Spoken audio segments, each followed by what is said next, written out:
Terima kasih Anda kembali bersama kami di Kompas TV Independen Terpercaya.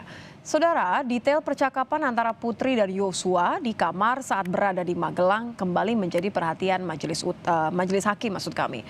Terutama apa alasan Putri memanggil Yosua ke kamar pribadinya. Masih sempat di dalam kamar saya sebentar, terus nggak lama dari Ricky keluar, tapi masih tetap tatapan dengan saya karena pintu warna putih yang kayu itu terbuka, hanya pintu kasa itu tertutup.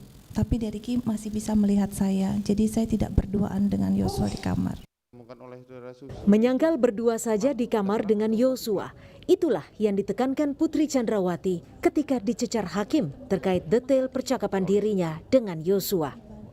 Apalagi keterangan Putri ini berbeda dengan kesaksian Ricky yang menyebut dirinya tak bisa mendengar apapun karena hanya berdiri di luar kamar. Selama berapa lama Yosua berdua dengan saudara Putri di dalam? Tidak terlalu lama yang mulia waktu itu. Apa yang dibicarakan saudara tahu? Saya sempat kepo yang mulia. Maksudnya sempat apa sih, ada apa sebenarnya, saya coba-coba dengar, tapi pas diem saya dengar cuma kayak yang gitu aja yang mulia.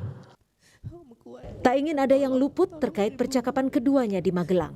Hakim kembali bertanya alasan Putri mengapa ia masih meminta Ricky Rizal untuk memanggil Yosua ke kamar. Putri pun mengaku hanya meminta Brigadir Yosua mengundurkan diri setelah peristiwa di Magelang. Waktu itu saya sampaikan ke Yosua bahwa saya mengampuni perbuatanmu yang keji. Dan saya minta dia untuk resign.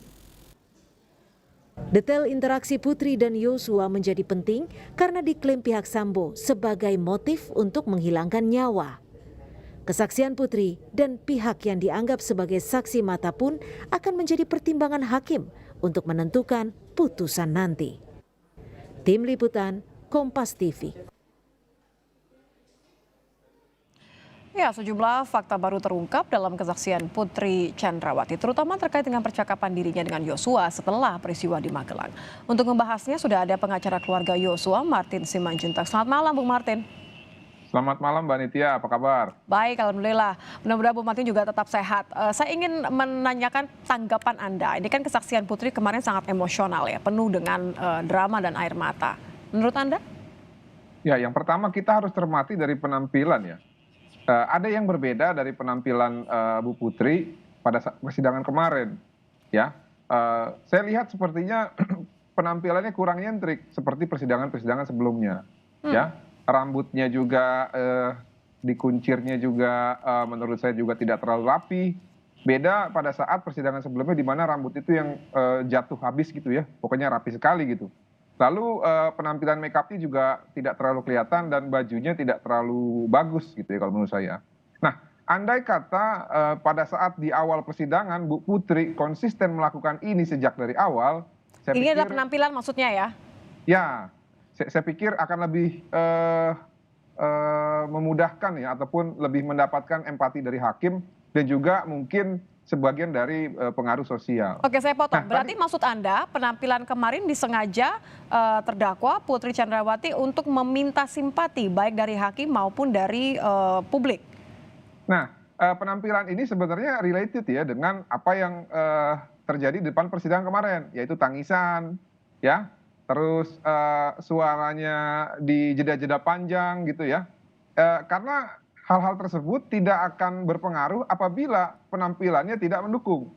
Nah, makanya saya bilang harusnya dilakukan sejak dari awal mengenai penampilan tersebut. Namun, kembali lagi ya Mbak Ditya, desire ya atau hasrat ataupun keinginan dari seseorang itu memang tidak pernah bisa dikontrol.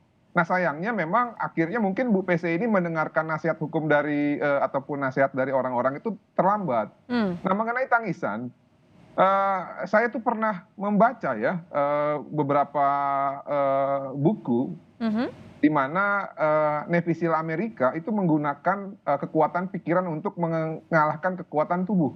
Bahkan mereka yang tadinya hanya bisa bernapas 2 atau 3 menit bisa sampai dengan 5 menit. Oke. Bahkan yang tadinya bisa kedinginan atau kepanasan. Ini bisa konteksnya jadi apa kalau untuk kedinginan, kesaksiannya kepanasan. Putri? Hal tersebut tidak hanya dikuasai oleh Navy SEAL. Ada beberapa orang yang pintar, ya, yang memiliki reputasi tinggi, kekayaan yang tinggi, yang juga memiliki keahlian tersebut, ya. Nah, sayangnya keahlian tersebut tuh terkadang bisa digunakan secara negatif gitu ya, Mbak Nitya, apabila ya kalau kita sangkutkan dengan posisinya Bu Putri saat ini yang didakwa dengan pasal 340 dengan ancaman hukuman mati, maka menurut saya lumrah-lumrah saja apabila upaya terakhir yang dilakukan itu harus sedemikian rupa. Ya, kita kan juga tidak tahu sebenarnya Bu Putri ini nangis karena apa? Karena takut dihukum mati kah? Atau karena memang benar-benar depresi. Namun kok kalau depresi aneh, di tanggal 9 Juli, di mana yang bersangkutan mengatakan ya, pasca kejadian katanya hanya bisa menangis dan di kamar, ternyata faktanya tidak. Di tanggal 9 Juli itu, menurut kesaksian ART yang tidak hadir di persidangan dan hanya dibacakan BAP saja, ya, kalau nggak salah namanya Rodiah, Bu Putri itu masih bisa sarapan bareng sama Verdi Sambo. Dan juga pasca sarapan mengajarkan ART tersebut untuk bekerja. Nah ini kan berarti tidak konsisten nih, tidak inline dengan yang disampaikan depan persidangan. Belum lagi mereka masih makan bersama dengan para ajudan. Belum lagi mereka masih hahaha ya di depan persidangan. Dan baru depresi itu semenjak kami datang tanggal 18 Juli melaporkan mereka-mereka ini dengan delik pembunuhan berencana. Disitulah mulai terguncang dan disitulah mereka mulai menemui Dewan Pers untuk men-shutdown ataupun menutup mulut seluruh media di mana mereka mendalilkan bahwa Bu Putri ini diperkosa. Seharusnya siapa yang mendalilkan dia berani membuktikan, bukan menutup akses dari pemberitaan gitu. Jadi maksudnya Anda melihat bahwa ini Anda tidak percaya air matanya atau Anda meragukan alasan di balik air matanya?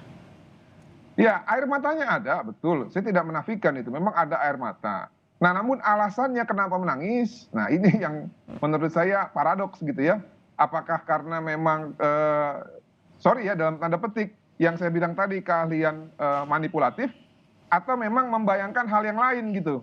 Apakah memang membayangkan timah panas bersarang di jantung gitu kan ya, walaupun saya sebenarnya tidak sepaham juga dengan cara-cara seperti itu gitu loh dalam pemidanaan. Nah, kalau saya sih lebih curiga dua-duanya itu, Mbak Nitya. Oke, Anda curiga bahwa ini adalah upaya begitu ya, upaya untuk mengambil simpati seperti yang Anda katakan di awal tadi. Anda melihat bagaimana? Hakim kan sebenarnya kan sempat juga meminta Putri untuk sudah jangan menangis begitu ya. Anda melihat ini hakim tidak percaya atau sekedar ya supaya dilanjutkan saja keterangannya dengan jelas? Bukan gini Mbak Nitya, setiap orang itu kan punya cara masing-masing. Kayak kami lawyer ya, kami lawyer ada 9, masing-masing kami ini punya konsep beracara ataupun seni berperkara. Nah sama dengan hakim. Kalau kita cermati ya yang disampaikan oleh hakim, jangan nangis lagi, nanti saya jadi ikutan nangis. Itu kan sebenarnya kan mau menghibur supaya mungkin kalau maksud saya mungkin stoplah nangis itu ya. Nah mengenai keyakinan hakim sebenarnya kemarin itu saya yakinnya begini ya. Penasihat hukum kan meminta ya agar meyakinkan ya. Meminta bahwa pemeriksaan itu tertutup saja karena ada unsur asusila. Namun apa yang disampaikan oleh hakim? Hakim nggak mau. Berarti apa? Berarti hakim yakin. Setidak-tidaknya ya, kalau menurut saya kan pemerkosaan itu angan-angan. Ya. Namun kalau dalam pemikiran hakim, setidak-tidaknya pemerkosaan itu tidak dapat dibuktikan gitu loh. Walaupun menurut saya itu angan-angan. Oke, Anda yakin bahwa hakim meyakini bahwa tidak ada peristiwa di Magelang itu begitu ya? Tidak, dan ini sudah dikunci dengan pendapat ahli Bapak Muhammad Mustafa ya ahli kriminologi dari UI yang mengatakan motif tidak bisa selama tidak ada bukti yang kuat.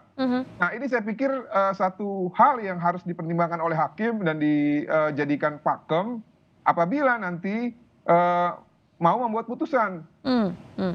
Oke, yang juga kemudian dibahas oleh hakim dan sempat ditanyakan juga oleh bagaimana dengan jawaban dari Putri adalah ketika atau kronologi kenapa Putri masih kemudian memanggil Yosua, meminta Ricky untuk memanggil Yosua masuk ke dalam kamar. Anda melihat apa dari hal ini? Apa kemudian untuk menambah keyakinan atau sebenarnya memang ada kronologi yang harus dipastikan?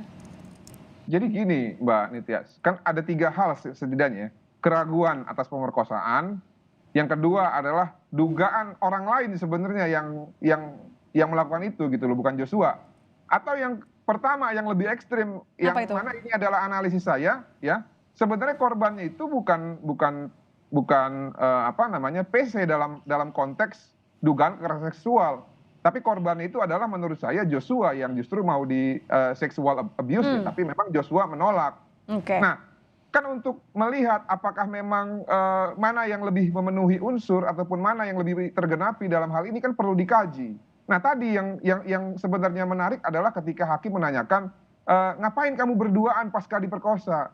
Itu kan kalau berdasarkan teorinya Bang Reza ya, itu langsung masuk ke fase ketiga, recovery, langsung bisa apa namanya, Pemulihan begitu ya.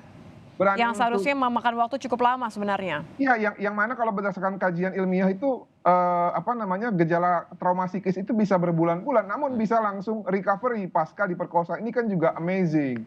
Apalagi kalau kita kaitkan dengan peristiwa di tanggal 8 Juli, justru orang yang mengaku diperkosa itu mau isoman bareng sama orang yang memperkosa. Ini kan aneh, Mbak Nitya. Nggak masuk akal. Gimana bisa begitu? Apakah memang nanti mau diperkosa lagi? Nah kan suaminya juga harusnya paham. Orang tertuduh yang dibilang memperkosa itu mau diisomankan bareng sama istrinya yang sudah diperkosa. Ini kan aneh gitu loh. Jadi makanya menurut saya hakim itu kalau kita lihat dari tuntutan Eliezer kemarin di hari Rabu yang ditunda, karena katanya alasannya masih mau memeriksa Putri, walaupun sebenarnya itu tidak masuk ya. Karena kenapa? Berdasarkan pasal 189 KUHP kan keterangan terdakwa itu hanya mengikat kepada diri sendiri. Jadi tidak ada hubungannya tuntutan Richard Eliezer yang berkas perkara nomor perkaranya itu dipisah dengan keterangan terdakwa Putri. Yang lebih berhubungan adalah memang dalam hal ini ya jaksa penuntut umum sudah yakin bahwa pelaku utamanya itu bukan Richard Eliezer, namun terdakwa yang lain yang kemungkinan akan disidang di hari Selasa. Oleh karena itu mereka mau menuntut lebih dahulu ya pelaku utamanya, barulah yang lain-lain. Nah, di sini juga saya melihat bahwa dengan ditundanya tuntutan dari Richard Eliezer, maka jaksa itu yakin bahwa memang Richard Eliezer adalah justice collaborator gitu ya. Demikian, terima kasih. Baik, terima kasih Bung Martin Simanjuntak, pengacara keluarga Yosua sudah bergabung bersama kami di Kompas Malam.